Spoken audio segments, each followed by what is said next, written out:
Hello students, welcome to canonical classes. और आज के इस लेक्चर के अंदर we are going to study about second order reaction, मतलब ऐसी रिएक्शन जिसका ऑर्डर आपका निकल के क्या आएगा, सेकंड, जिसका ऑर्डर क्या आएगा आपका 2 आएगा। ठीक है, तो चलिए स्टार्ट करते हैं। बिल्कुल सेम प्रोसीजर फॉलो करेंगे जो हमने जीरो ऑर्डर में किया था, देन हमने फर्स्ट ऑर्डर में किया था, अब हम सेकंड ऑर्डर में भी वही प्रोसीजर फॉलो करें। सपोज आपके पास एक रिएक्टेंट है ए, प्रोडक्ट बना बी। ठीक है, टाइम इज इक्वल टू 0 के अंदर इसकी कंसंट्रेशन हमने सी नॉट लिया, तो इसकी कंसंट्रेशन ऑटोमेटिकली क्या हो जाएगी, 0 हो जाएगी। लेकिन time is equal to T पर अगर इसको मैं सीटी बना देती हूँ, तो सपोज करो इसकी कंसंट्रेशन क्या है, एक्स। इसको बीटी भी लिख सकते हैं, बीटी की कंसंट्रेशन एक्स बता दो, वैसे एक ही बात है। ठीक है, तो हमने डायरेक्टली एक्स ही लिख दिया। तो अब सपोज करो यहाँ पे हमारे पास सीटी कितना होगा, सीटी की वैल्यू क्या होगी, जो ये सी नॉट है इसमें से एक्स माइनस कर दो, मतलब जो आपकी इनिशियल कंसंट्रेशन है उसमें से वो चीज माइनस कर दो जो चीज जितना प्रोडक्ट बन गया है। ठीक है, इनिशियल कंसंट्रेशन में अगर आप प्रोडक्ट माइनस कर दोगे तो आपको अभी फिलहाल के लिए जो कंसंट्रेशन है वो पता चल जाएगी। राइट, तो हमने यही किया। नेक्स्ट उसके बाद अब हम लिखते हैं डिफरेंशियल रेट लॉ।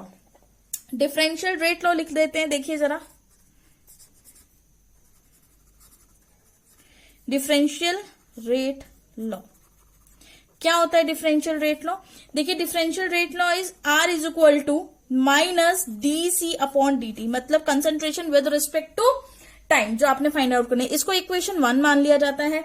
अब हम सेकंड रेट लॉ लिखते हैं according to order of the reaction. ठीक है, उसको डिफाइन करने के लिए जो हम रेट लॉ लिखते हैं वो कैसे लिखते हैं, उसके लिए जो हमने रेट लॉ लिखना होता है वो किसके इक्वल होता है, आर इज इक्वल टू के कंसंट्रेशन टू द पावर 2, मतलब क्योंकि सेकेंड ऑर्डर रिएक्शन है तो सी मैंने कंसंट्रेशन लिख दी है डायरेक्ट। ठीक है, तो पावर क्या कर दिया, 2 ले, तो दिस इज क्या है आपकी इक्वेशन नंबर 2। राइट, ठीक है, तो ये आपकी इक्वेशन नंबर हो गई 2। अब हमने क्या करना है, इक्वेट कर देते हैं, क्योंकि दोनों रेट हैं तो equating 1 and 2, equating equation 1 and 2।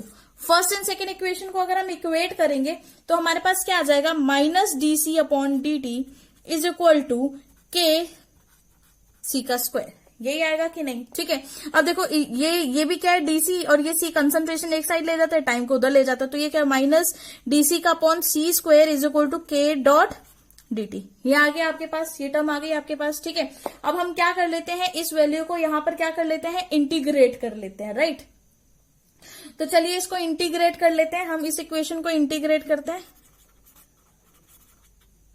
Integrate this equation, इस इक्वेशन को जब हम इंटीग्रेट करते हैं तो हमारे पास क्या आएगा, minus D C upon C square is equal to integration का sign K dot D T, ये आपके पास आ जाएगी। ठीक है, बस अब आपको यहाँ पे इंटीग्रेशन हमने डाल दिया तो यहाँ पे बस वैल्यूज भी पुट कर दो। इनिशियल कंसंट्रेशन सी नॉट से कहाँ मूव किया हमने, सीटी तक मूव किया, और यहाँ पे 0 टाइम से कहां तक गए हम, टी टाइम तक गए। ठीक है, तो अब आपको एक चीज यहाँ पर बहुत इंपॉर्टेंट जो कि पता होनी चाहिए, वो क्या है कि अगर हमारे पास डीसी मतलब डीएक्स जो हमारे पास कंसंट्रेशन होती है एक्स का स्क्वायर, ठीक है, डॉट डीसी, उसका क्या आता है, आपका जो आंसर आता है वो क्या आएगा, मतलब अगर आपके पास कोई भी इंटीग्रेशन जब हम करते हैं एक्स स्क्वायर डॉट dx, जब हम इस तरह को इंटीग्रेट करते हैं तो हम इसको क्या लेते हैं, ये किसके इक्वल हो जाता है, ये इक्वल होता है x 2+1 अपॉन, मतलब 2+1 मतलब 2 था, या फिर हम इसको n ले लो तो n+1 और नीचे n+1 आ जाएगा। ठीक है,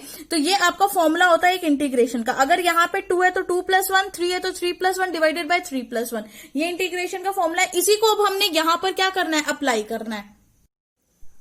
देखिए आपके पास क्या वैल्यू थी, माइनस का डीसी अपॉन सी का स्क्वायर।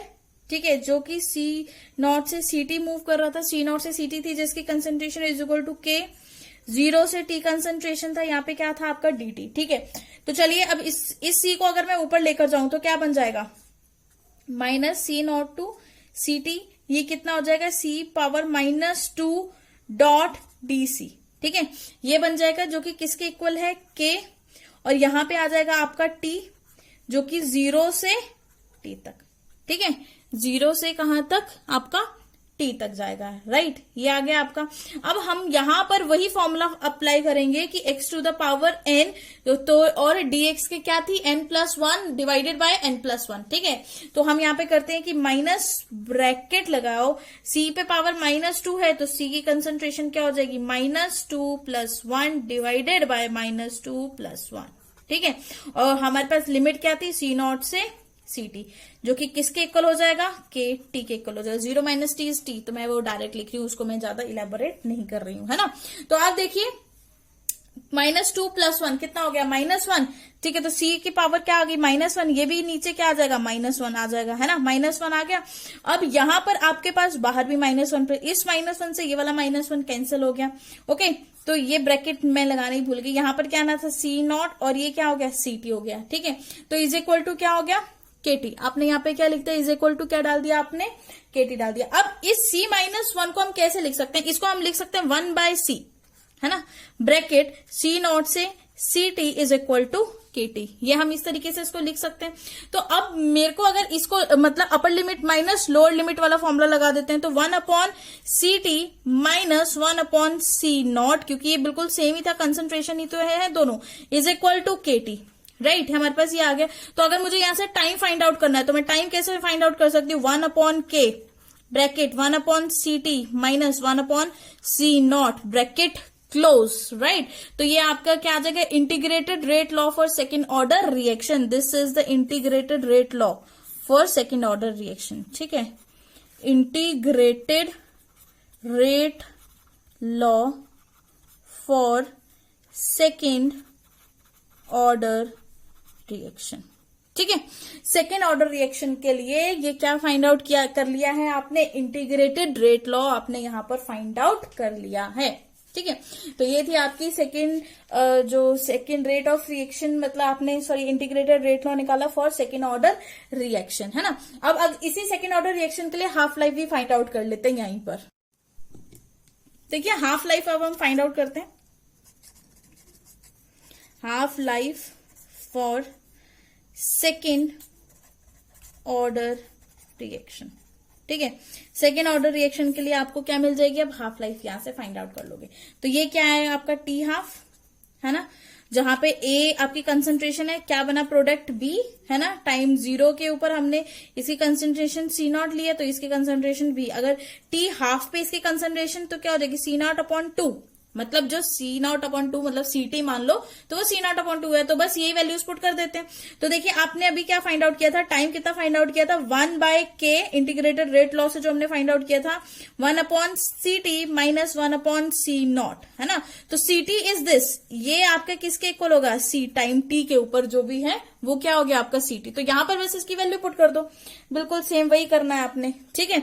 तो ये क्या हो जाएगा, T हाफ हो जाएगा is equal to 1/K bracket में 1/C0/2 minus 1/C0 bracket close, right, ये बन गया आपका। तो T half is equal to 1/K, ठीक है, ब्रैकेट क्या है, ये क्या आएगा, 2/C0 माइनस 1/C0, ये हो गया।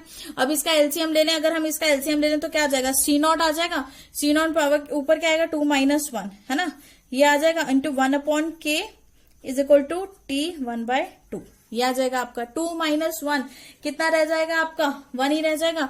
तो यहाँ पे लिख देती हूं मैं, T half is equal to कितना रह गया आपका, 1/K ब्रैकेट में हमने क्या डाला, 1/C0, आपके पास ये आ गई, ठीक है। तो इस तरह से हम क्या बोल सकते हैं कि for the second order reaction के लिए जो T हाफ है आपका is inversely proportional to C0, वो किसके इनवर्सली प्रोपोर्शनल है, आपके C0 के इनवर्सली प्रोपोर्शनल है, ठीक है। ये चीज आपको यहाँ पे याद रखनी है for second order, very very important, for second order reaction. Second order reaction के लिए T half is inversely proportional to its initial concentration. अगर हम डिस्कस करें कि सभी जितने भी ऑर्डर हमने किया है, हमने फॉर जीरो ऑर्डर के लिए जो हमने देखा था, फॉर जीरो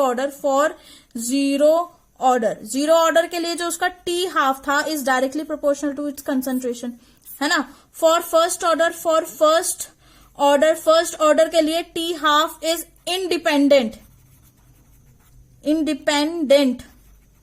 इंडिपेंडेंट ऑफ, किसके इंडिपेंडेंट था, इनिशियल कंसंट्रेशन, राइट, ठीक है। फॉर सेकेंड ऑर्डर के लिए T half is inversely proportional to concentration, ठीक है। तो ये तीनों ऑर्डर के लिए जो T हाफ की वैल्यू है वो आपको याद रखनी है, इस पे बहुत सारे क्वेश्चन आपसे पूछे जा सकते हैं।